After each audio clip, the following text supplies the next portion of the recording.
Welcome back students.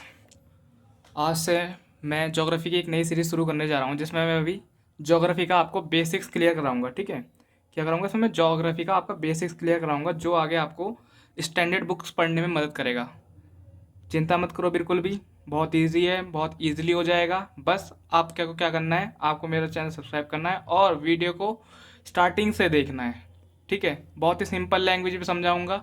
ठीक है, और ये खाली बेसिक वीडियो होंगी। इसके बाद जो स्टैंडर्ड बुक की वीडियो होंगी जो बिल्कुल आपको यूपीएससी का सिलेबस से रिलेट करेगा, वो सब कुछ कंटेंट मैं आपको कराऊंगा।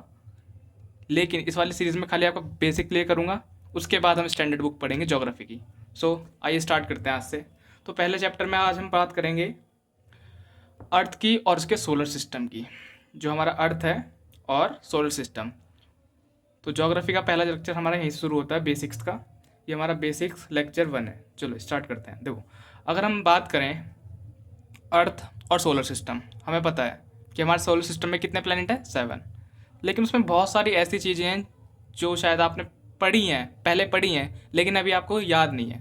तो उसी पे थोड़ा सा मैं आपको बताना चाहूँगा। ठीक है, तो स्टार्ट करते हैं। देखो, एक होती है आपकी सेलेस्ट्रियल बॉडीज़। क्या होती हैं? Celestial bodies. ये होती है सेलेस्ट्रियल बॉडीज़। अब देखो, सेलेस्ट्रियल बॉडीज़ क्या होती हैं? Every moon, stars, sun, planet, meteoroids, all are celestial bodies.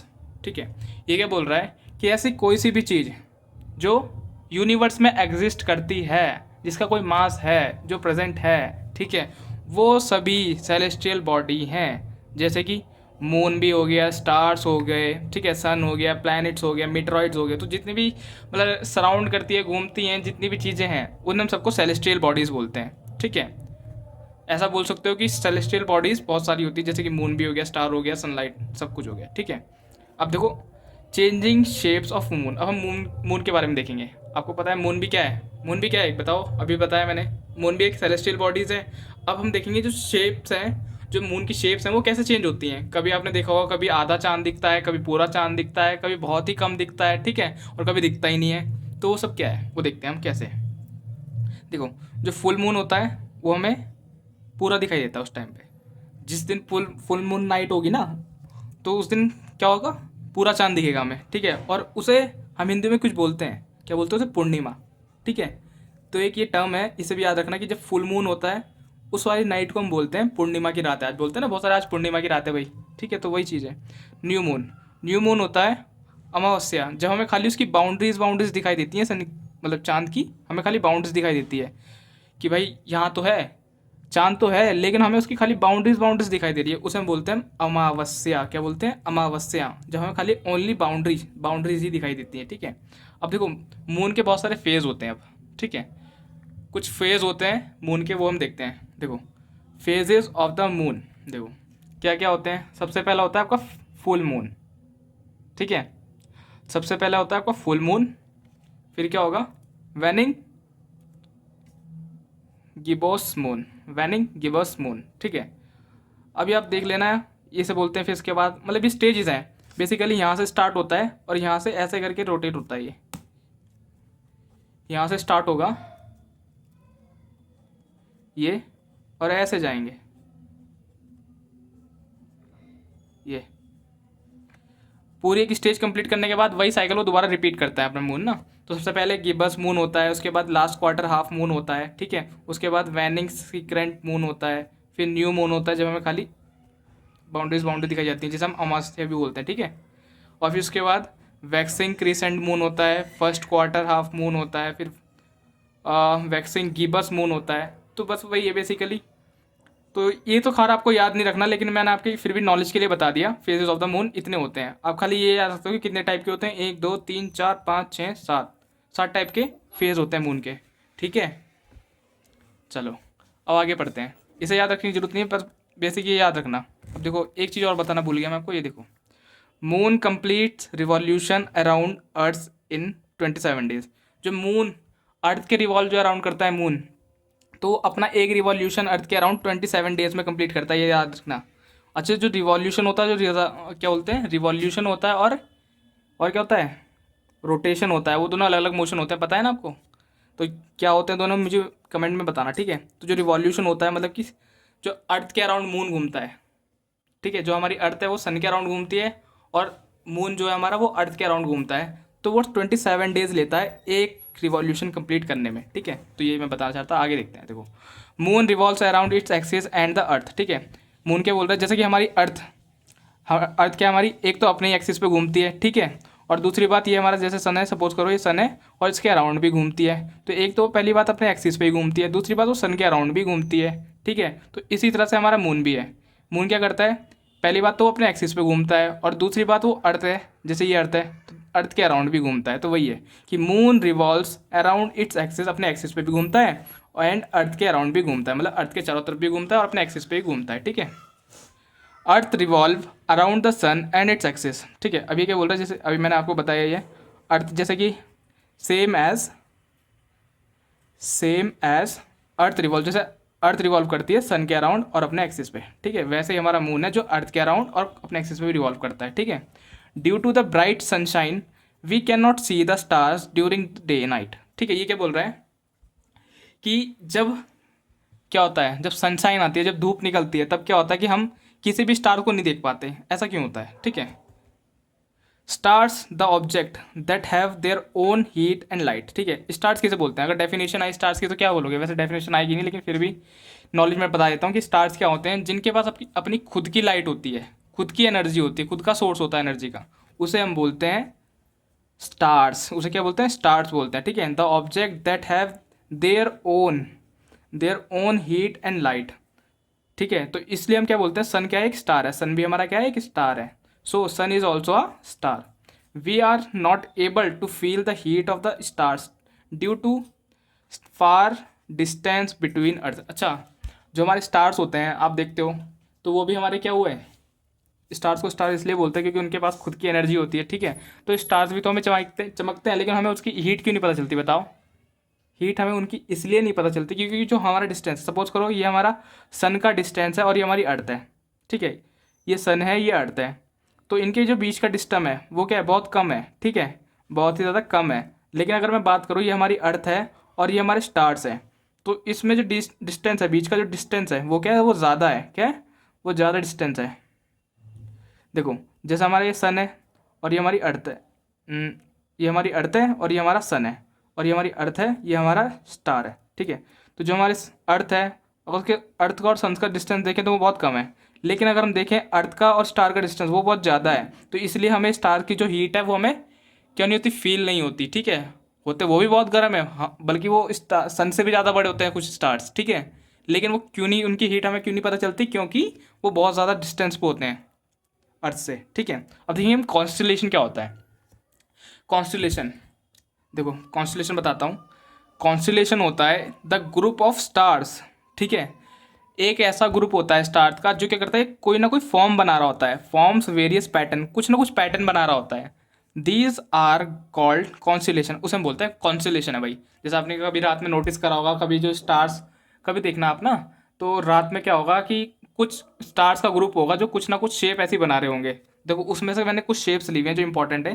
ठीक है, ये एक बार प्रीवियस ईयर में आया हुआ है, PYQs में आया हुआ है, ये इंपॉर्टेंट है। ठीक है, थोड़ा सा इसे देखना ना सही से। देखो, एक ही होती है उर्सा मेजर स्टार, एक स्टार यहाँ पे होता है, एक यहाँ पे स्टार है, मतलब बेसिकली 1 2 3 4 5 6, और ये एक होता है सप्तऋषि स्टार भी इसे बोलते हैं, पोल स्टार से बोलते हैं। जो नॉर्थ स्टार बोलते हैं ना, नॉर्थ स्टार की जो स्टार दिन में भी क्लियर चमकता है वो यही स्टार होता है। ठीक है, इसे बोलते हैं पोल स्टार, जो हमें नॉर्थ डायरेक्शन दिखाता है। ये ध्यान रखना, एक बार यही पूछा गया था शायद कि जो कौन सा स्टार है जो हमें डायरेक्शन सजेस्ट करता है, तो एक ऐसा ही स्टार है पोल स्टार। ठीक है, इसे और भी क्या बोलते हैं? सप्तऋषि भी बोलते हैं।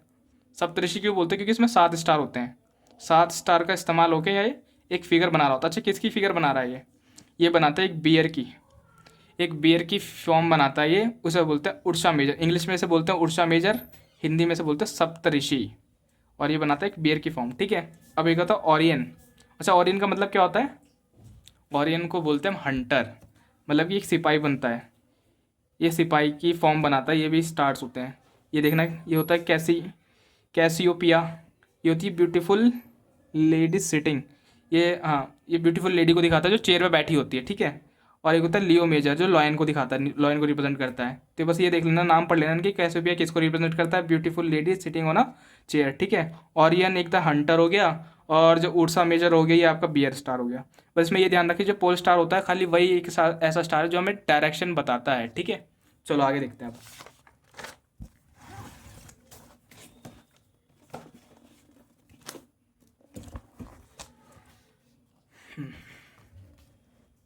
देखो, in ancient times people use to determine direction during night with the help of stars, ठीक है। जैसे हमें पहले बताया भी गया है हमें ना, स्टोरी में आपने कभी सुना भी होगा कि पहले लोग क्या करते थे जब घड़ी वगैरह टाइम वगैरह कुछ भी नहीं होता, कंपास वगैरह, तो कैसे डायरेक्शन में पता लगाते थे, वो इन स्टार्स का ही पता लगाते थे, स्टार्स का इस्तेमाल करके पता लगा लेते थे कि कौन सी डायरेक्शन है, ठीक है। जैसा भी मैंने बताया आपको, पोल स्टार कौन सी डायरेक्शन को रिप्रेजेंट करता है, नॉर्थ डायरेक्शन को रिप्रेजेंट करता है, ठीक है। तो उसे आप, वो तो दिन में भी सही चमकता है, तो उसी को इस्तेमाल करके वो लोग क्या करते थे, सारे डायरेक्शन का पता लगा लेते थे, क्योंकि नॉर्थ के ठीक सामने क्या होगी, साउथ होगी, उसके वेस्ट में क्या होगी, ऑब्वियसली वेस्ट ही होगी डायरेक्शन, ठीक है। तो वही हिसाब है उन सब, बस उन्हें एक ही डायरेक्शन पता चलती थी, उससे वो सारी डायरेक्शन पता लगा लेते थे स्टार्स की मदद से, ठीक है। और ऐसे उनके टाइम का भी सीन था, वो टाइम भी ऐसे पता लगा लेते थे। वो क्या करते थे, एक कोई लकड़ी खड़ी करी, और जैसे यहाँ पे सन है तो सन के जैसे यहाँ पे रेस पड़ेंगी तो इसकी एक शेडो बनेगी, तो यहाँ पे वो पत्थर रखा करते थे, ठीक है। जैसे यहाँ पे इन्होंने पत्थर रख दिया एक, तो इन पे शेडो बनती जाएगी, जैसे सन घूमता रहेगा तो उसकी शेडो ऐसे घूमती रहेगी, तो उससे उसमें टाइम का पता चलता था कि अभी इस टाइम का इतना टाइम हो रहा है, अभी इतना टाइम हो रहा है, तो ऐसे करके वो टाइम भी पता लगाते थे, ठीक है। तो ये एंशियंट टाइम में इस्तेमाल होती थी बहुत सारी टेक्निक्स ऐसी ना। The north star in the Saptarishi, देखो वही बता रहा है, the north star in the Saptarishi indicates north pole, is also known as pole star, ठीक है। देखो जो नॉर्थ स्टार है ये हमें नॉर्थ डायरेक्शन, नॉर्थ पोल का डायरेक्शन बताता है, ठीक है। और इसे हम पोल स्टार भी बोलते हैं, और हिंदी में से बोलते हैं सप्तऋषि, क्या बोलते हैं, सप्तऋषि, ठीक है। सम सेलेस्टियल बॉडीज, अभी पीछे बताया सेलेस्टियल बॉडीज क्या होती हैं, ठीक है। कुछ भी ऐसी चीज़ जो रिवॉल्व कर रही है आउटर स्पेस में, ठीक है, उसे बोलते हैं celestial bodies. Some celestial bodies do not have their own heat, लेकिन कुछ ऐसी सेलेस्टियल बॉडीज होती हैं जिनके पास अपनी खुद की हीट नहीं होती, जैसे कि मीटरॉइड्स हो गया, ठीक है, एस्ट्रॉयड हो गए, और ऐसी बहुत सारी चीज़ें हैं। डस्ट पार्टिकल, एस्ट्रॉयड मीटरॉइड किससे बनते हैं, डस्ट पार्टिकल से, आपस में कॉन्टैक्ट हो जाते हैं, वो धीरे धीरे करके ऐसा बढ़ा जाता है, ठीक है। देयर ओन, ठीक है। तो कुछ ऐसे सेलेस्टियल बॉडीज ऐसी होती हैं जिनके पास अपनी खुद की हीट नहीं होती और ना ही खुद की लाइट होती है, so they are lit by lights of the stars, ठीक है। तो ऐसी वो क्या होते हैं, अपनी तो उनके पास कोई सोर्स ही नहीं होता एनर्जी का, तो वो क्या करते हैं, दूसरे स्टार्स की एनर्जी का इस्तेमाल करके खुद जलते हैं इन द सेंस कि खुद को उन्हें एनर्जी मिलती है, एनर्जी मतलब लाइट मिलती है, ठीक है। जैसे कि हमारा क्या है, लाइव एग्जांपल है अर्थ, जैसे हम क्या करते हैं, सन का इस्तेमाल करके हमें अर्थ की एनर्जी, अर्थ को मिलती है ना एनर्जी, उसकी जब सनशाइन यहाँ पे पड़ती है अर्थ पे, तभी तो हमें हीट को पता चलती है, तभी तो हमें लगता है कि दिन हो गया भाई, लाइट आ गई है ना। वरना अगर अंधेरा अंधेरा होगा तो हमें क्या लगेगा भाई अभी तो रात ही हो रही है, ठीक है। तो वही चीज़ है कि हमें, तो ये कुछ ऐसी सेलेस्टियल बॉडी है जिनके पास अपनी खुद की एनर्जी और लाइट नहीं होती, ठीक है। They are known as planets, उन्हें हम प्लैनेट्स बोलते हैं obviously, they are called the planets. जो जितने भी प्लैनेट्स हैं जिनके पास खुद की लाइट नहीं होती या खुद के सोर्स नहीं होते उन्हें हम बोलते हैं प्लैनेट्स, और जिनके पास अपनी खुद की एनर्जी होती है या फिर खुद का सोर्स ऑफ एनर्जी होता है उन्हें हम बोलते हैं स्टार्स। तो प्लैनेट और स्टार में डिफरेंस पता चल गया क्या होता है, ठीक है। अब आगे देखते हैं। अब जो देखो जो प्लैनेट है ना, ये ध्यान रखना इंपॉर्टेंट है थोड़ा सा। जो प्लैनेट है वो एक ग्रीक वर्ड से मिलके बना है, ठीक है, जिसका मतलब है क्या है, वो ग्रीक वर्ड वो है प्लैनेटिया। अब प्लैनेटिया का मतलब क्या है, वांडर्स, वांडर्स मतलब जो घूमते रहते हैं भाई, इधर से उधर घूमते रहते हैं, उसे बोलते हैं वांडर्स, ठीक है। तो प्लैनेट एक ग्रीक वर्ड से मिलके बना है प्लैनेटिया, जिसका मतलब है वांडर्स, जो घूमते रहते हैं, बस घूमना ही काम है उनका, रिवॉल्व ही करना उनका काम है। अच्छा, the earth is a planet and the moon is the satellite of the अर्थ। अच्छा, ये क्या बोल रहा है कि जो अर्थ है वो तो एक प्लैनेट है, हमें सबको पता है भाई अर्थ है, प्लैनेट है, हम इसमें रह रहे हैं, ठीक है। यही हमारा हाउस प्लैनेट है, यहीं पे हम रहते हैं, यहीं पे लाइफ एग्जिस्ट करती है खाली, ठीक है। तो ये बोल रहा है कि जो इसका मून है वो क्या है, एक सैटेलाइट है अर्थ की। अच्छा, ये सैटेलाइट तो ये वाली सैटेलाइट नहीं है कि जो हम साइंटिस्ट बना के भेजते हैं, नीचे से ऊपर जाती है, फिर वो जाके हमें सिग्नल वगैरह भेजती है, फोटोज़ वगैरह क्लिक करके भेजती है, वो भी सैटेलाइट है, लेकिन वो मैन मेड सैटेलाइट है। अब जो सैटेलाइट्स होती हैं वो भी दो टाइप की होती है, एक होती है नेचुरल, एक होती है मैन मेड। तो वो जो हम बना के यहाँ से भेजते हैं वो होती है मैन मेड सैटेलाइट्स। और जो इसकी बात कर रहे हैं जैसे कि मून, ये कौन सी सैटेलाइट है, ये हमारे नेचुरल सैटेलाइट्स है जो अर्थ के पास पहले से ही है, खुद ही है, ठीक है। हम देखेंगे सोलर सिस्टम के बारे में। सोलर सिस्टम क्या होता है, देखो सोलर सिस्टम आपको पता ही है, बचपन से पढ़ते आ रहे हो भाई, 6, 7, 8, 9, 9th में तो नहीं पढ़ा, 6, 7, 8 तक तो आपने पूरा पढ़ा है, साइंस में भी ज्योग्राफी में भी, ठीक है। तो वही मैं थोड़ा सा कॉन्सेप्ट इसमें क्लियर कर दूंगा आपको, बेसिक बेसिक। और ये वाला थोड़ा सा इंपॉर्टेंट है क्योंकि ये आया हुआ है, इनर प्लैनेट्स और आउटर प्लैनेट्स के बारे में थोड़ा सा आया हुआ है क्वेश्चन, मैंने लास्ट ईयर के पेपर एनालाइज करे थे तो उसमें एक क्वेश्चन था, इसलिए मैंने टॉपिक में डाल दिया। चलो देखते हैं। देखो, the sun and its family is known as solar system.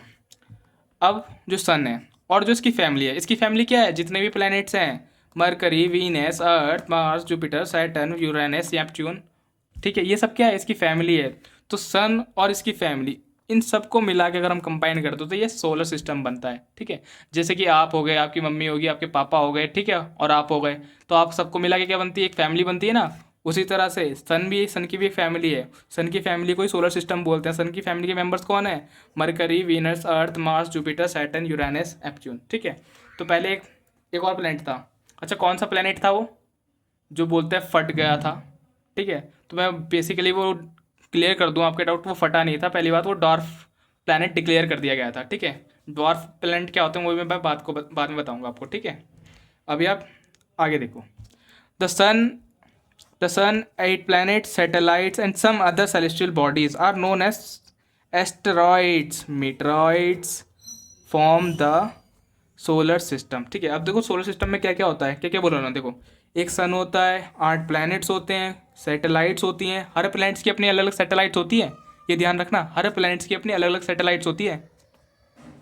And some other celestial bodies are known as, और बहुत सारे सेलेस्टियल बॉडीज जैसे कि एस्टेरॉइड हो गया, मीटरॉइड, ये सब क्या होते हैं, एस्टेरॉइड्स और मीटरॉइड्स, छोटे पत्थर बड़े पत्थर, सिंपल। एस्टेरॉइड क्या होते हैं, एस्टेरॉइड छोटे होते हैं, मीटरॉइड बड़े होते हैं, ठीक है। एस्टेरॉइड मतलब छोटे पत्थर, मीटरॉइड मतलब बड़े पत्थर, ठीक है, फॉर्म द सोलर सिस्टम, और ये सभी मिलकर एक सोलर सिस्टम को फॉर्म करते हैं, ठीक है। अब देखो, अब जो ये प्लैनेट्स होते हैं, तो इन्हें मैं ऐसे ही प्लैनेट्स कैसे याद रखना है इसकी एक ट्रिक बता देता हूँ याद करने की, ठीक है।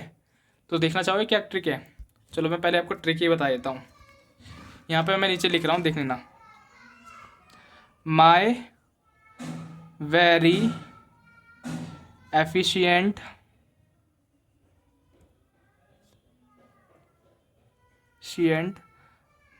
Mother just serve me nuts, just serve us, not me, us nuts, ठीक है। देखो, my very efficient mother just serve us nuts, ये एक ट्रिक है याद करने की। देखो, इसमें एम मतलब मरकरी, वी मतलब वीनस, ई मतलब अर्थ, एम मतलब मार्स, जे मतलब जुपिटर, एस मतलब सैटर्न, और यू मतलब यूरेनस, एन मतलब नेपच्यून, ठीक है। तो ये ट्रिक है याद करने की, लिख लेना से, my very efficient mother just serve us nuts, ठीक है। चलो अब देखो, इसके बारे में थोड़ा सा और बता देता हूँ, मैं क्लियर कर देता हूँ। अब जो ये प्लैनेट्स हैं, ये दो पार्ट्स में डिवाइड हैं आपके, एक होते हैं इनर प्लैनेट्स, एक होते हैं आउटर प्लैनेट्स। अब जो हमारे आउटर प्लैनेट्स होते हैं और जो इनर प्लैनेट्स होते हैं, इसमें कुछ डिफरेंस है, वो देखते हैं क्या है। देखो, जो इनर प्लैनेट्स होते हैं very close to the sun, सन के बहुत क्लोज होते हैं, ठीक है, इसलिए इन्हें इनर बोला गया है, ठीक है। They are made up of rocks, और ये किससे बने हैं, रॉक से, मतलब ठोस चीज़ से बने हैं, पत्थर से बने हैं, ये हैवी हैं ये, ठीक है। लेकिन जो हमारे आउटर प्लैनेट्स हैं, ठीक है, वो क्या है, very very far from the sun, बहुत ही बहुत दूर हैं, बहुत ही बहुत दूर हैं हमारे सन से, इसलिए हम क्या बोलते हैं ना, आउटर प्लैनेट्स बोलते हैं, ठीक है। The sun and are huge planets made up of gases and liquids, ठीक है। तो ये किससे बने हुए हैं, गैसेस से बने हुए हैं, लिक्विड से बने हुए हैं, मतलब पानी और गैस से बने हुए हैं, पत्थर से नहीं बने हुए, ठीक है। जैसे कि एग्जाम्पल देखते हैं कौन कौन से प्लैनेट, एग्जाम्पल नहीं है, बस ये इतने ही है, Jupiter, Saturn, Uranus and Neptune, बस 4 ही प्लैनेट है जो आउटर में आते हैं। और 4 ही प्लैनेट आपके ऐसे हैं जो किस में आते हैं, जो आपके आते हैं इनर प्लैनेट में, जैसे मरकरी, वीनस, अर्थ, मार्स, मतलब ये ऐसा बोल सकते हो कि शुरू के 4 आपके हो गए इनर प्लैनेट्स, बाद के 4 हो गए आपके आउटर प्लैनेट्स, ये लिखा हुआ है मैंने, शुरू के मार्स तक हो गए आपके इनर प्लैनेट्स, और मार्स के बाद के मतलब जुपिटर से नेपच्यून तक के हो गया आपके आउटर प्लैनेट्स, ठीक है ये। अब देखो हम एक एक करके सभी चीज़ के बारे में पढ़ते हैं। देखो अब सबसे पहले हम शुरू करेंगे सन के बारे में। तो सन क्या होता है? In centre of the solar system it's a huge and the made up of extremely hot gases, it is the ultimate source of the heat and energy. हमें पता है जो सब सोलर सिस्टम के सेंटर में होता है उसे हम सन बोलते हैं, ठीक है। और ये बहुत ही ज़्यादा बड़ा होता है और ये किससे बना है? Made up of extremely hot gases, बहुत ही ज़्यादा गर्म गैसेस से मिलकर बना है, इसलिए बहुत ज़्यादा ये बस जलता ही रहता है ये दिन भर, इसमें गैस रिलीज होती रहती है और जलता ही रहता है, जलता ही रहता है, ठीक है ये। It is the ultimate source of heat and light. ये अल्टीमेट सोर्स क्यों बोला गया? बताओ क्यों बोला गया इसे अल्टीमेट सोर्स? क्योंकि यही हमारा मेन सोर्स है एनर्जी का, हीट का।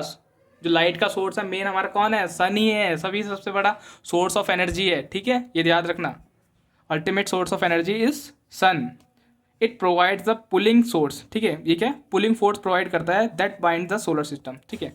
तो देखो ये क्या करता है? ये सेंटर में होता है, तो सेंटर में रहकर ये क्या करता है? सब पे पुलिंग फोर्स अप्लाई करता है, जिससे कि कुछ डिस्टेंस पे हर एक प्लैनेट अपने मास के अकॉर्डिंग क्या रहता है? फोर्स ऑफ अट्रैक्शन की वजह से दूर दूर रहते हैं और अपने अपने ऑर्बिट में ही घूमते रहते हैं, कभी पास नहीं आते, ठीक है। तो ये पुलिंग फोर्स अप्लाई करता है, ठीक है। Despite being our nearest star, it is about 150 millions kilometre away from the earth, ठीक है। ये क्या है? सबसे पास स्टार है, जो सबसे पास जो हमारा स्टार है ना वो हमारा सन ही है, बाकी सारे दूर हैं। तो जो सबसे पास होके भी जो इसका जो बीच का डिस्टेंस है, अर्थ के बीच का जो डिस्टेंस है वो है 150 मिलियन किलोमीटर। मतलब कि कितना बोल रहे हैं?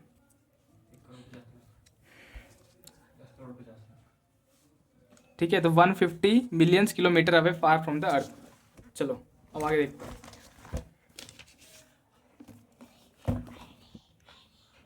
अब देखो प्लैनेट्स के बारे में पढ़ते हैं। ये ब्रीफ हिस्ट्री है, इसमें और ज़्यादा कुछ नहीं मैं बताऊंगा, बस ये बेसिक है। अच्छा, 8 प्लैनेट्स अरेंज। अब देखो हमें पता है कितने प्लैनेट्स होते हैं? 8 प्लैनेट होते हैं, ठीक है। और किस ऑर्डर में अरेंज होते हैं? Their distance from the sun. Sun 8 planets arrange in order. देखो किस ऑर्डर में अरेंज होते हैं? Order of their distance from the sun, order of their distance from the sun. अभी मैंने पीछे बताया ना फोर्स ऑफ अट्रैक्शन, उसी की वजह से अरेंज होते हैं ये, ठीक है। अभी देखो जो मैंने टिक आपको बताई थी वही है ये। My very efficient mother just serve us nuts. Mercury, Venus, Earth, Mars, Jupiter, Saturn, Uranus and Neptune, ठीक है। अब देखो कुछ इनकी सैटेलाइट्स के बारे में देखते हैं, प्लैनेट्स की। कितना टाइम ये रिवॉल्यूशन में लेते हैं? रिवॉल्यूशन और रोटेशन में मुझे डिफरेंस बताना कमेंट करके, क्या डिफरेंस है। और सैटेलाइट्स कितनी कितनी सैटेलाइट्स है देखते हैं। देखो मरकरी है, मरकरी को एक रिवॉल्यूशन कंप्लीट करने में, रिवॉल्यूशन मतलब एक रिवॉल्यूशन मतलब कि अराउंड घूमने में, पूरा एक चक्कर लगाने में, ठीक है। किसके अराउंड घूमने में? सन के अराउंड घूमने में 88 डेज लगते हैं, ठीक है। कितने डेज लगते हैं? 88 डेज। और ये अपने प्लेस पे मतलब अपने एक्सिस पे जो घूमता है उसे 59 डेज लगते हैं एक चक्कर कंप्लीट करने में, ठीक है। तो रिवॉल्यूशन में यहाँ पे लिख देता हूँ सन के अराउंड और एक्सिस पे अराउंड, एक्सिस के अराउंड, ठीक है। तो रिवॉल्यूशन हो गया हमारा सन के अराउंड, रोटेशन में अपने एक्सिस पे, ठीक है। तो वीनस को लगता है 255 डेज और इसे रोटेशन में लगता है 243 डेज, ठीक है। तो सबके अलग अलग हैं, आप देख लेना। अब जो इनकी इंपॉर्टेंट चीज़ है वो ये सैटेलाइट्स। बस सैटेलाइट्स ध्यान में रखना कि सबसे ज़्यादा किसके पास सैटेलाइट्स हैं। देखो अर्थ के पास हमें पता है कितने सैटेलाइट है? अर्थ के पास एक सैटेलाइट है, मून। एक ही मून है ना हमारे पास, तो इसलिए एक ही सैटेलाइट है। और मार्स के पास भी एक ही सैटेलाइट है, ठीक है। मतलब मून, सभी प्लैनेट्स के अपने अलग अलग मून होते हैं। तो मार्स के पास भी एक सैटेलाइट है, अर्थ के पास भी एक सैटेलाइट है। जुपिटर के पास टोटल 79 स्टार हैं। कितने स्टार हैं? स्टार बता रहा हूँ, सैटेलाइट है 79, मतलब कि मून, इतने मून है उसके पास, 79 मून है। सैटर्न के पास 62 मून है, यूरेनस के पास 27 मून है, नेपच्यून के पास 14 मून है। और ये जो नीचे के 4 जुपिटर से लेके नेपच्यून वाले हैं, ये कौन से प्लैनेट थे? ये ऐसे प्लैनेट थे जो गैस से बने हैं, गैस और लिक्विड से बने हैं, और ऊपर के सारे रॉक से बने हुए हैं। इन्हें इनर प्लैनेट्स बोलते हैं ऊपर वालों को, नीचे वालों को आउटर प्लैनेट्स बोलते हैं, ठीक है। अब देखो कुछ फैक्ट्स जानते हैं। Mercury is the nearest planet to the sun yet it is not the hottest planet. ठीक है, ये क्या बोल रहा है कि मरकरी सबसे पास है सन के, लेकिन फिर भी ये सबसे हॉट प्लैनेट नहीं है। क्यों? क्योंकि वीनस इज़ हॉटेस्ट प्लैनेट, क्योंकि जो हॉटेस्ट प्लैनेट है वो कौन है? मार्स, वीनस है, जबकि मरकरी होना चाहिए। देखो ये क्या बोल रहा है, सन है, सन पे सबसे पहला जो पड़ता है वो पड़ता है हमारा मरकरी, लेकिन उसके बाद क्या पड़ता है? मरकरी के बाद क्या पड़ता है? वीनस। ठीक है, वीनस के बाद क्या पड़ता है? हमारी अर्थ। ठीक है, उसके बाद क्या पड़ता है?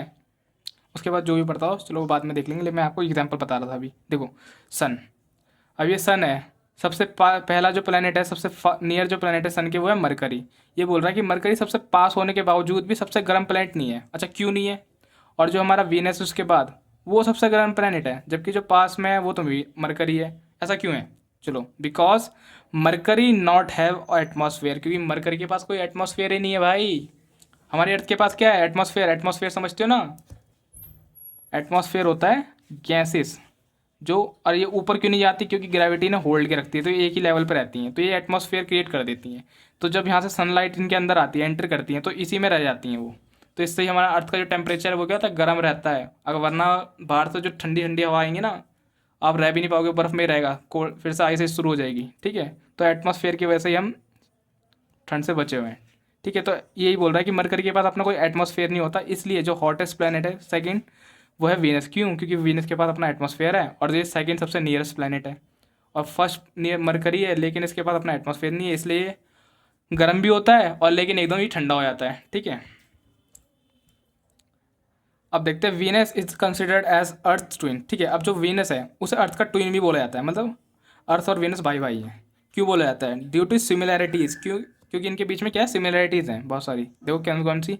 इन टर्म्स ऑफ साइज़, जो इनका देखें अगर हम साइज़ और शेप, तो दोनों का लगभग एक जैसा ही है, साइज़ भी और शेप भी, इसलिए हम इन्हें ट्विन्स भी बोलते हैं, Earth twins. In August 2006 International Astronomical Union declared Pluto a dwarf planet. ठीक है, देखो I A U International Astronomical Union, ये क्या है? ये एक ऐसी ऑर्गेनाइजेशन है जो आपका सेलेस्टियल बॉडीज़ के ऊपर स्टडीज़ करती है। ठीक है, इसने 2006 में अगस्त को डिक्लेयर करा था कि जो प्लूटो है हमारा, जो एट्थ प्लैनेट था, अब नहीं है, 2006 के बाद नहीं है, जो प्लूटो है वो क्या है? एक ड्वार्फ प्लैनेट है। अच्छा, ड्वार्फ प्लैनेट क्या होता है? देखो ड्वार्फ प्लैनेट होता है कुछ, उसके पीछे वो होती हैं कंडीशन होती हैं। अगर कोई भी प्लैनेट, ठीक है, कोई भी प्लैनेट क्या करता है, इन तीन कंडीशन, कुछ तीन कंडीशंस होती हैं, उन अगर उन तीन कंडीशन को पूरा कर लेता है तो वो एक प्लैनेट बनता है। लेकिन जो भी, अगर उनमें से एक भी प्लैनेट किसी एक भी कंडीशन को फुलफिल नहीं कर पाया, तो उसे डॉर्फ प्लैनेट डिक्लेयर कर दिया जाता है। तो बस वही कारण है कि प्लूटो भी हमारा डॉर्फ प्लैनेट डिक्लेयर कर दिया गया था। ठीक है, अब देखो, Jupiter's, Uranus, Saturn have rings around them, इनके पास अपनी रिंग होती है। दीज रिंग्स बेल्ट्स, अच्छा जो जो रिंग बेल्ट होती है कैसे होती हैं? Are small debris. डेब्रिस पता है क्या होती हैं? डेब्रिस मतलब पत्थर के छोटे छोटे कण, टूटे फूटे पत्थर, टूट फूट बोलते हैं ना, तो वही डेब्रिस है। ठीक है, टूट फूट पत्थर की टूट फूट डेब्रिस। ठीक है, they may be seen from the Earth with the help of power of telescope, और टेलीस्कोप से अर्थ से हम इन्हें देख सकते हैं। चलो,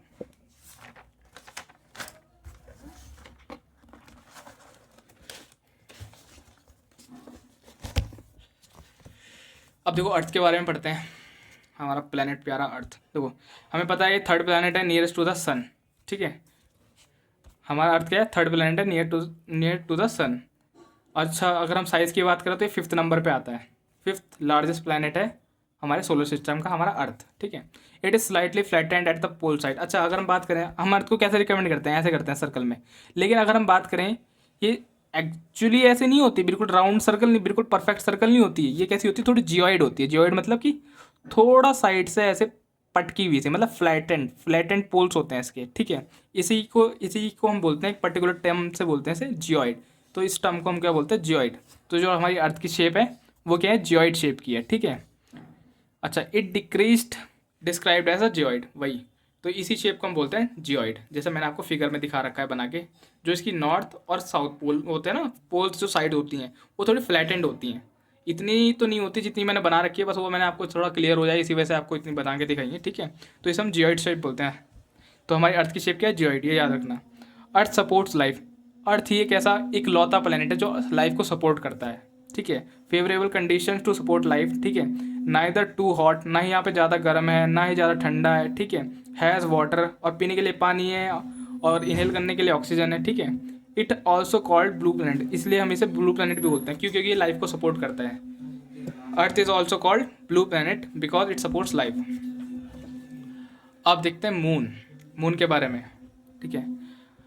सैटेलाइट्स ऑफ अर्थ, मून क्या एक सैटेलाइट है अर्थ की। Its diameter is only 1/4 to that of the earth, मतलब अर्थ का, सपोज करो अर्थ का कुछ भी डायमीटर होगा, मैं मान लेता हूँ अर्थ का डायमीटर है 100। अर्थ का जो डायमीटर है, डायमीटर समझते हो ना, डायमीटर होता है सेंटर से, जहाँ आपका सेंटर पॉइंट है उससे एक सीधी लाइन खींच दो सर्कल से पूरे एजिस तक की, तो वो होता है हमारी पूरी लाइन को बोलते हैं डायामीटर, ठीक है। तो जो डायामीटर है, सपोज करता हूँ मैं, अर्थ का है 100, ठीक है। 100 मान लिया हमने, 100 किलोमीटर मान लिया। 100 वैसे बहुत ही ज़्यादा होगा, मैं सपोज कर रहा हूँ, एग्जाम्पल दे रहा हूँ आपको, ठीक है। तो ये क्या बोल रहा है कि जो मून का जो होगा डायमीटर वो कितना होगा, क्वार्टर होगा। क्वार्टर मतलब समझते हो 1/4 ऑफ 100, ठीक है। मतलब कि 25 किलोमीटर का अर्थ का, हमारा अर्थ का बता रहा हूँ, मून का डायमीटर होगा। It is about 400 kilometres away from the Earth. Earth का जो डिस्टेंस है, अर्थ और मून का जो बीच का डिस्टेंस है वो है इतना। अर्थ ये है और जो हमारी मून है वो ये है। तो मून का और अर्थ के बीच का जो डिस्टेंस है वो कितना है, 3,84,400 किलोमीटर्स, ठीक है। ये याद रखना। इट टेक्स अराउंड 20, वो मैंने पीछे बताया 27 डेज लेता है आपको रिवॉल्यूशन करने में मून को अर्थ के around.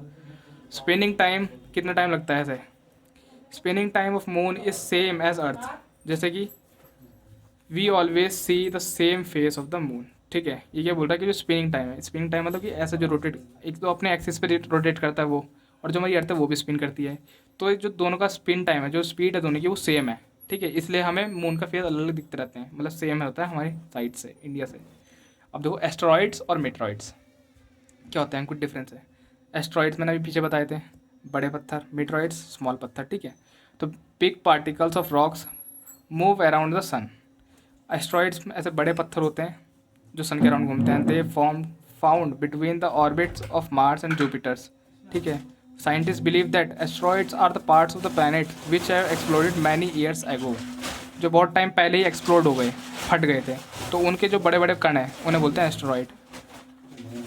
The small pieces of rocks which moves around the sun, उसे बोलते हैं मीटरॉइड्स, ठीक है। जो स्मॉल होते हैं, बहुत छोटे पत्थर होते हैं, उसे बोलते हैं हम मीटरॉइड्स, ठीक है। Most of the time in this process due to friction this air, अच्छा कभी कभी क्या होता है, ये अर्थ के एटमॉस्फेयर में एंटर कर जाते हैं, तो एंटर कर जाते हैं तो क्या होता है, तो होते तो ये छोटे ही हैं, तो ये धरती टच होने से पहले खत्म हो जाते हैं, बर्न हो जाते हैं, ठीक है। अब देखते हैं गैलेक्सी। गैलेक्सी क्या होती है, Galaxy is a cluster of millions of star. Galaxy होती है क्लस्टर, क्लस्टर मतलब समझते हो, क्लस्टर बोलते हैं ग्रुप को, क्लस्टर का मतलब होता है group.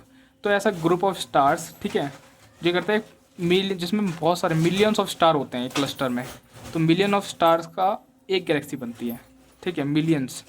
And clouds of dust and gases, ठीक है, किससे, क्लाउड से मिलकर, डस्ट से और गैसेस से मिलकर बनता है गैलेक्सी, ठीक है। They consist of various celestial bodies, में बहुत सारी सेलेस्टियल बॉडीज होती हैं। हमारी जो गैलेक्सी है वो कौन सी है, मिल्की वे, गैलेक्सी ऑफ आकाशगंगा। आकाशगंगा हमारी गैलेक्सी है, ठीक है। Because in ancient time India, अच्छा जैसे आकाश गैलेक्सी क्यों बोलते हैं, आकाश क्यों बोलते हैं, आकाश galaxy. Imagine we are a river of light floating in the sky, ठीक है, इसलिए हम इसे बोलते हैं। क्योंकि पहले ये समझाता था कि जो आकाश गंगा है वो एक ऐसी नदी है जो हवा में बहती है, आकाश में बहती है, स्काई में बहती है, आसमान में बहती है, तो बस इसलिए इसका नाम आकाश गंगा रखा गया। अब देखो कुछ और फैक्ट जानते हैं। Those who study the celestial bodies and their movements are called astronomers, ठीक है। ऐसे लोग जो स्टडी करते हैं सेलेस्टियल बॉडीज़ के बारे में, उनकी मूवमेंट्स के बारे में, उसे एस्ट्रोनॉमर्स बोलते हैं, ठीक है। Aryabhatta was the famous astronomer of the ancient India. Ancient India के बहुत बड़े, बहुत प्रसिद्ध, ठीक है, एस्ट्रोनॉमर है हमारे आर्यभट्टा जी, जिन्होंने मैथ्स भी बहुत सारे चैप्टर डिस्कवर करते हैं।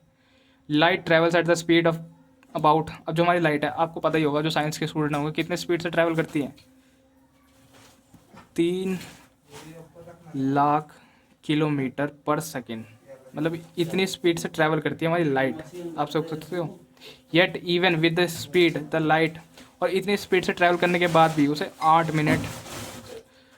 मिनट लगते हैं सन से अर्थ में आने में, ठीक है, सन से अर्थ में आने में 8 मिनट लगते हैं, 3 लाख किलोमीटर की स्पीड से भी। अच्छा, Neil Armstrong was the first man to step on the surface of the moon. Neil Armstrong ऐसे फर्स्ट पहले इंसान थे जिन्होंने सन के ऊपर बता रहा हूँ, मून के ऊपर अपना कदम रखा था। कौन सी तारीख को? 21 जुलाई 1969 को। Some of the Indian satellites in the out space are, अच्छा तो कुछ इंडियन सैटेलाइट्स जो ह्यूमन मेड है, मैन मेड है, वह इनसेट हो गई, IRS हो गई, एड्यूसेट हो गई। तो बस ये नाम याद रख लेना बस।